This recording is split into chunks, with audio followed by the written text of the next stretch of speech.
morning, good afternoon, good evening, good luck sleeping. You're watching PNT. I'm your host, Tom Swift Jr. Up front this week, according to an article published by LiveScience.com, the recent visit of a Delaware resident got a big thumbs down from the Franklin Institute in Philadelphia and from the FBI. 24-year-old Michael Rohana and several friends apparently decided to sneak into an exhibit of 10 terracotta warriors from the tomb of China's first emperor, Qin Shi Huang. The warriors, part of thousands buried outside to guard the grave, garnered worldwide attention after their discovery in 1974 and were on loan for an exhibit that ran until March 4th. During the December 21st pre-Christmas party at the Institute, Rohana and his fellow friends, apparently decided that laws protecting priceless cultural treasures did not apply to them. Sneaking into the exhibit, they used the light from cell phones to examine the artifacts, with Rohana even going so far as to pose for a selfie with his arm around one of the terracotta warriors. Apparently not satisfied with the photo, Rohana decided to take a little souvenir of his visit to the exhibit, the thumb from the left hand of one of the statues, a statue valued at over $4 million. Museum staff finally caught wise to the idiot's actions on January 8th after discovering that the thumb was missing. Reviewing surveillance footage, authorities tracked down Rohana, discovering the missing thumb in a desk drawer in the thief's apartment in Bear, Delaware. Rohana was immediately arrested and has been charged with theft and concealment of artwork from a museum, and the transportation of stolen property across state lines. The Chinese authorities are asking for tough penalties in the case, calling on the United States to severely punish those who have undermined and robbed the human cultural heritage. PNT can only give those sentiments and that statement a big thumbs up. From America to Australia, our next story in our weekly roundup of the weird proves that karmic justice is truly an international phenomenon. According to articles online, 19-year-old Joshua Hayden got more than he bargained for when he and his brother decided to go hunting kangaroos recently. The pair had been out looking for wild animals to shoot when they spotted 3 kangaroos from their moving car. Upon seeing the approach of the vehicle, one of the animals vanished into the underbrush. As the car slowed down, the bloodthirsty Hayden put his head out of the window in order to target the 2 remaining kangaroos with his rifle. Little did he realize that the hunter had become the hunted. Moving with lightning speed, the missing kangaroo had flanked the car before launching its own attack. The angry Roo apparently proceeded to smash the side and windshield of the vehicle before turning its wrath on Hayden, headbutting him straight in the jaw and knocking him unconscious. His brother drove him over 125 miles to local hospitals where doctors informed him that his jaw was broken and that he would require surgery, but must wait 10 days for the swelling to subside. Wildlife behavior experts stated that kangaroos are normally peaceful animals that rarely attack, although attacks might happen if the animals feel threatened. Say, for example, by a pair of teenage brothers out hunting apparently defenseless animals with a car and a high-powered rifle. For our final story in our weekly roundup of the weird, PNT is pleased to bring you an update on the wave of UFO activity over Pueblo, Colorado. If you haven't been following our recent episodes covering the incidents, click on the links here and get caught up. We'll wait. Done? Good. For those of you who didn't anyway, here's a quick summation. On the night of Tuesday, February 13th, a series of strange objects appeared in the skies to the west of Pueblo, Colorado. At least 4 separate witnesses saw the objects, with 3 recording video footage of the phenomena. Witness 1 was located in the southwest part of Pueblo, and her footage was the primary focus of last week's episode of PNT. After posting her footage on social media, Witness 1 was contacted by our second witness, who had seen the object on their way to work in nearby Canyon City. While Witness 2 was unable to record the event, their testimony provided valuable data to the investigation. The second piece of footage covered last week was originally submitted to MUFON and lacked the location of Witness 3. Since last week's episode, PNT has been diligently investigating the event and was able to obtain the location of Witness 3's footage. Thank you to all witnesses who have cooperated with PNT throughout our investigation. In the interim, we discovered new footage submitted to MUFON and taken by a fourth witness, located near Wetmore, Colorado. According to their statement, the witnesses were returning home from a grocery shopping expedition when they spotted the objects seen by the other witnesses. Let's have a look at the new footage.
What in the fuck? Stop, it's getting bigger. What in the hell is that?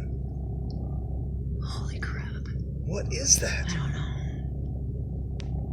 You getting it? Yeah. Where'd it go? Where'd it go? I don't know.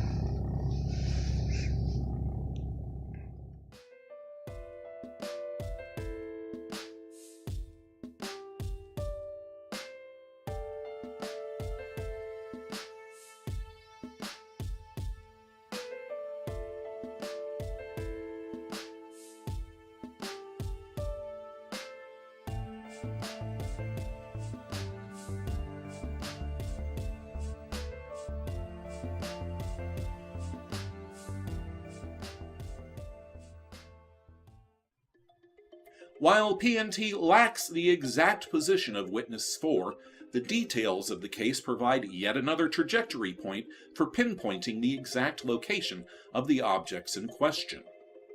Using details of witness testimony and by physically matching objects seen in the videos against Google Maps allowed PNT to accurately determine the viewpoint trajectory of each of the witnesses. From that point, determining the location of the objects in the videos was simply a matter of laying them out on a map and seeing where they intersected. With each witness location provided, the fix became more precise. Finally, X marks the spot, far closer to the Arkansas River than we initially surmised.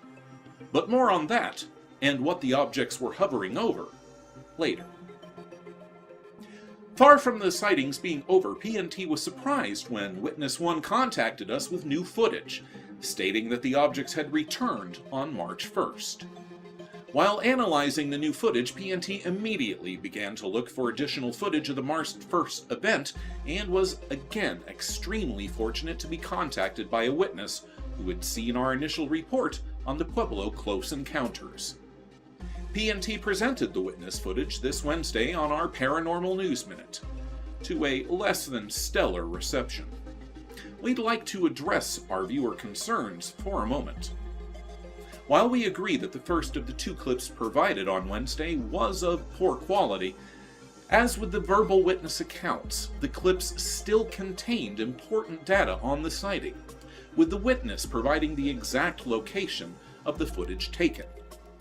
Not to beat the same drum repeatedly, but this is crucial data for determining position, and these witnesses are choosing to cooperate in the face of ridicule with absolutely nothing to gain, other than the hope of an answer. But what did Witness 1 record? Get on with it, PNT!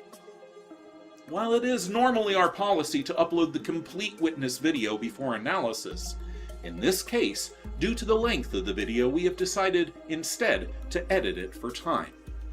Interested viewers will find links to the full footage in the description below, and we strongly recommend reviewing them, as there is an enormous amount of valuable witness commentary contained within them.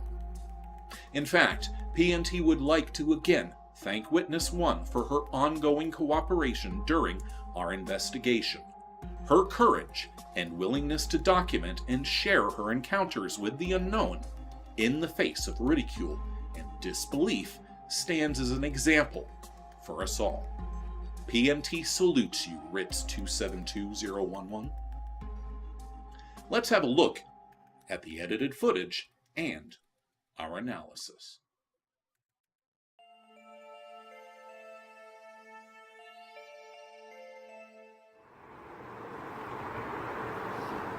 There it is. Okay, look at the lights. Look at the way it goes on and off. It's farther than it was. I don't know that it will show up again. I wasn't even looking, so I don't know if I recorded more than I see.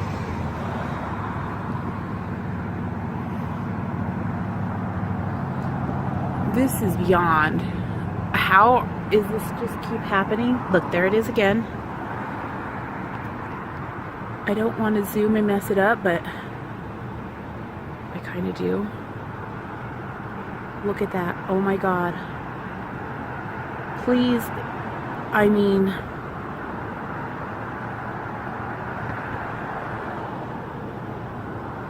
people in my town I know are seeing this. Someone's gonna have to give some kind of explanation for this. And if there's none, then what are we looking at? Honestly.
Chilling and moving testimony from the witness.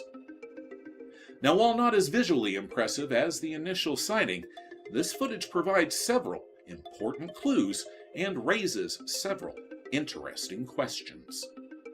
First, Witness 1's video correlates with Witness 2's descriptions of the event and confirms the existence of secondary objects present. The twinkling and flashing lights are orbs that Witness 1 repeatedly sees throughout the course of both of her encounters. These objects are also seen in Witness 2's videos. Thanks, Turtle M, for pointing that out and letting us do the initial analysis. Moreover, these smaller objects show evidence of communication with the larger craft, though it occurs in fractions of a second. Keep in mind, the footage analysis highlighting this interaction is reduced to 25% of normal speed. Perhaps it is coincidence, but Witness 2 states that he had shined a high-powered laser at the craft, which broke the beam. Is it possible that the objects saw this as an attempt at communication and were simply responding? Or were these probes signaling to the mother craft? But above and beyond all these suppositions lies the larger question. What were these objects? As covered in our previous report, stars, birds, balloons, and drones are unlikely.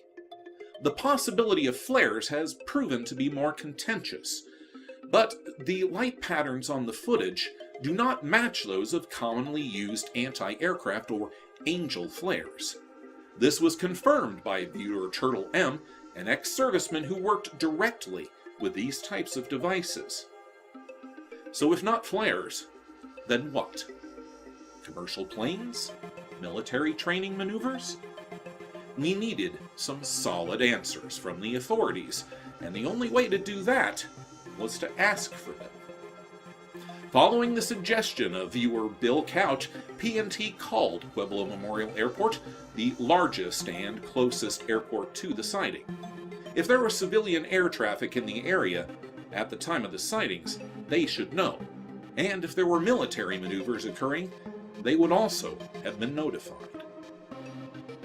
Several amusing phone calls later, PNT had official word from both airport administration and operations offices that on the dates and times in question, Pueblo Memorial Airport had no civilian traffic in the area, had not been notified of any civilian events or displays, and had not been notified by military authorities at Fort Carson of any training exercises or exercises of any kind west of Pueblo.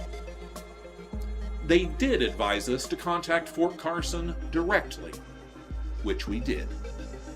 Several attempts to navigate a labyrinthine phone system later, we were able to reach one live individual who, while pleasant enough, stated that it really wasn't her department, and that while she had not been briefed on such event, she could not confirm or deny what might or might not be a classified affair, and that PNT should contact the Public Affairs Office. Thanking her kindly for her time, PNT did so, only to reach a dead-end wall of voice message systems and sudden call disconnections. Curious that, being that PNT was not using a landline. Feeling slightly spooked and definitely unsettled by this time, PNT decided to cut our losses and stop poking at large, secretive, monolithic government organizations. So in the end, faithful viewers, PNT did our due diligence, but without obtaining the official answers that logic would hope for. Instead, we are left with more questions than answers. We know for certain that something appeared twice west of Pueblo, and exactly where it appeared over. But we are still no closer to solving the mystery of its origins than we were before. But whether these objects that have deeply impacted the lives of those who witnessed them were probes of an alien intelligence, or whether the US government is testing flares over a federally protected wildlife refuge, we'll leave up to our faithful viewers to decide. Sound off in the comment section below with your thoughts on the sightings. If you, or anyone you know, has footage of these events or any of the sightings that we feature on our programs, please contact PNT at the links found in the description below. That's it for this time, faithful viewers. Be sure to click like, share, and hit the bell icon to be notified when PNT uploads your next portion of the paranormal. I'm your host, reminding you to keep an open mind, because a closed one shuts out the truth.